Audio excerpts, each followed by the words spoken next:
thank you so much for your generosity on behalf of the congregation and on behalf of Barrett Foundation, which works to end the experience of homelessness for women and children, and they are the recipients of our coins this quarter.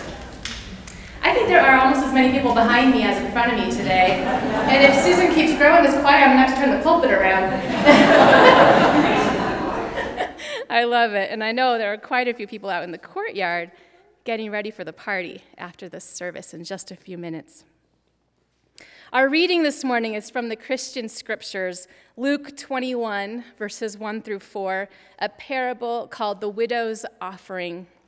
It's a short one for a short service. Here we go. And he looked up and saw the rich putting their gifts into the treasury. And he saw also a certain poor widow putting in 2 mites. So he said, "Truly I say to you that this poor widow has put in more than all. For all these, out of their abundance, have put in offerings for God, but she out of her poverty put in all the livelihood she had." The he in this reading is Jesus, of course. The treasury is the temple treasury, money given to support the work of the church. Mites are coins. Jesus sees a poor widow, which in those days was shorthand for someone really poor, somebody in a really unfortunate circumstance, someone the community was supposed to care for.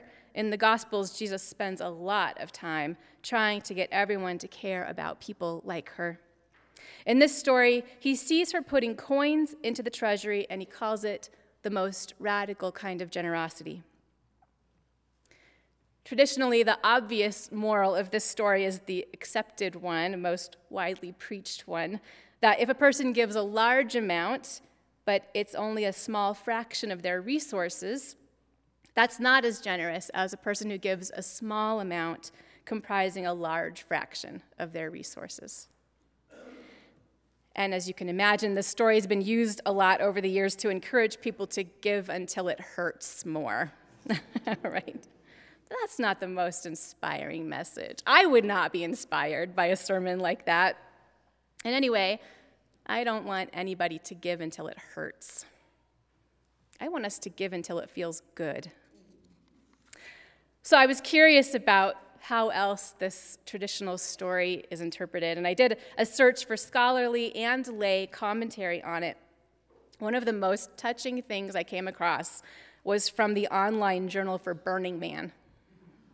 That's right, I am going to quote also from Burning Man in this service, diverse sources, many windows, one light, friends.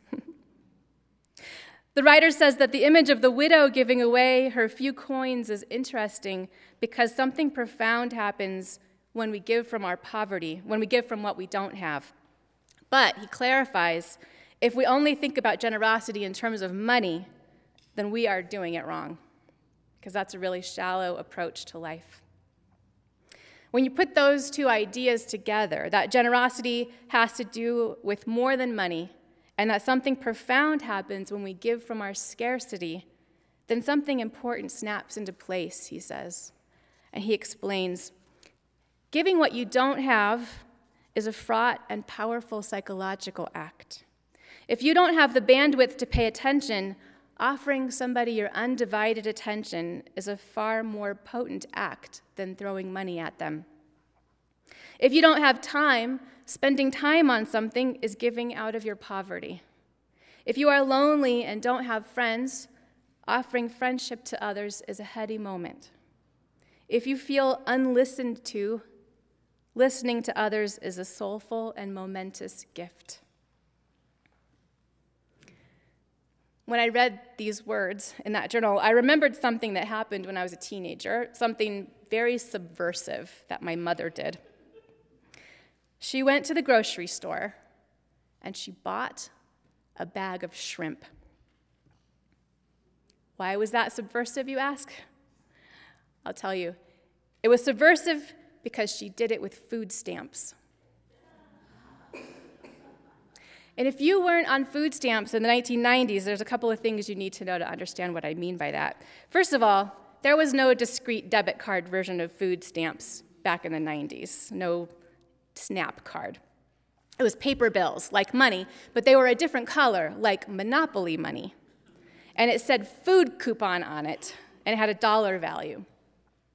When you used it, everybody behind you in line could totally see what you were doing.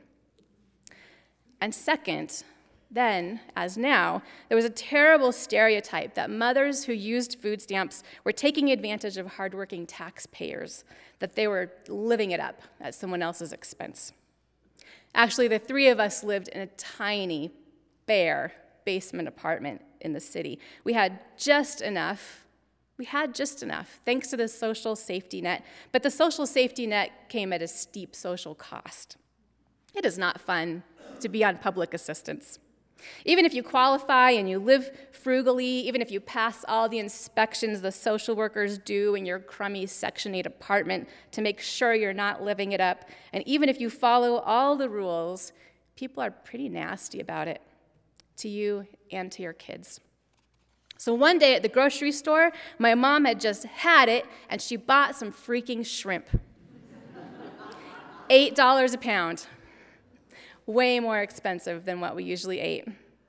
She wanted us to have something nice, she said, something to remind us of our dignity. Dignity was scarce.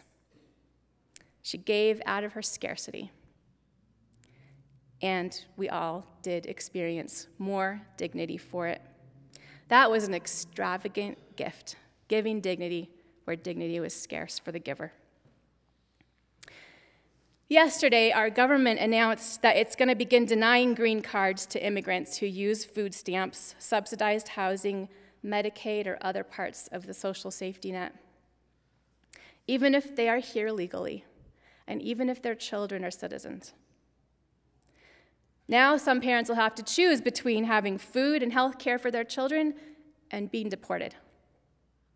It doesn't matter if those parents work full-time or if they work 2 or 3 jobs. If they don't make a living wage and they need help, the government calls them a burden on our economy.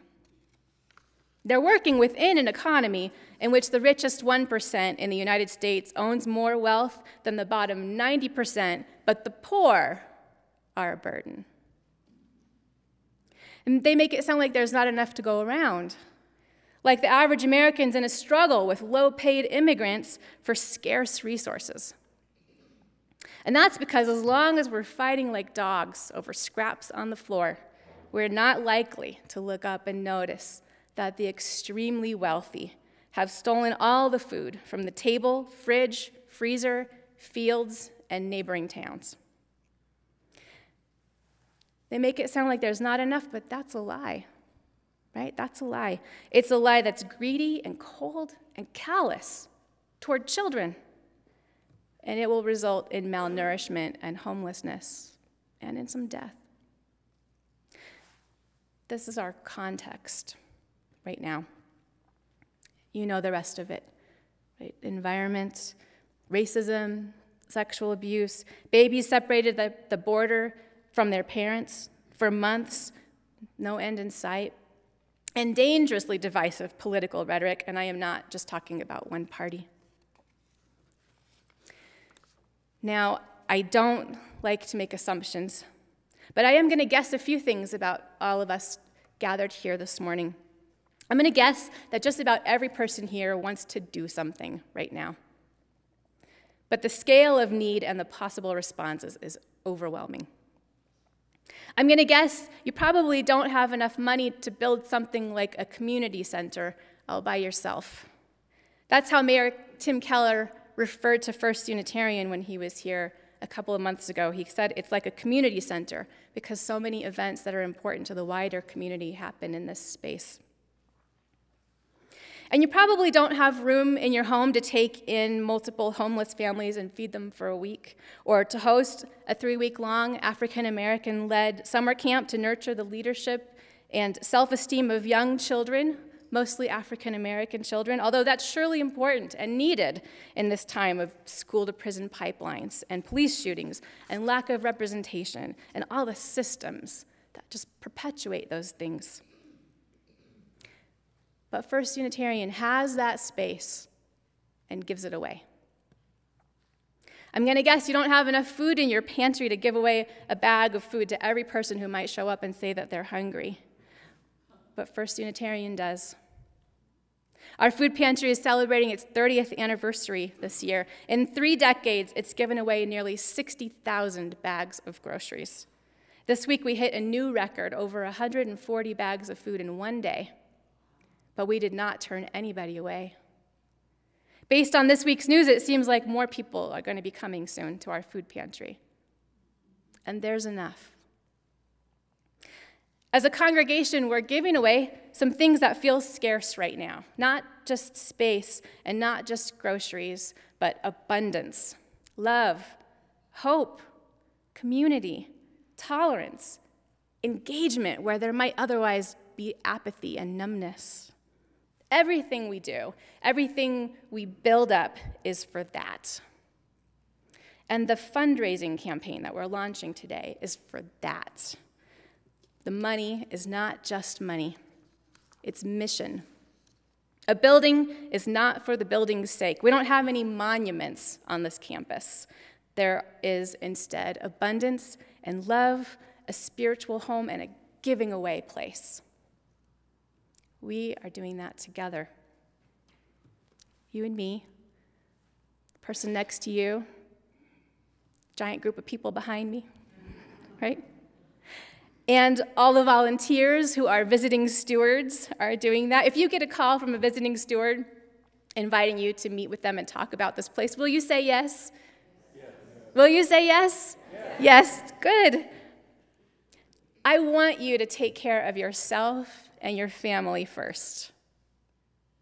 And then, whether you've got one mite or a mountain of mites, or whether time and prayer is all you have to give right now, I invite you to give until it feels good.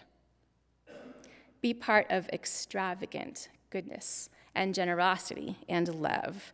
Let us give until it feels good to the church and as a church, right?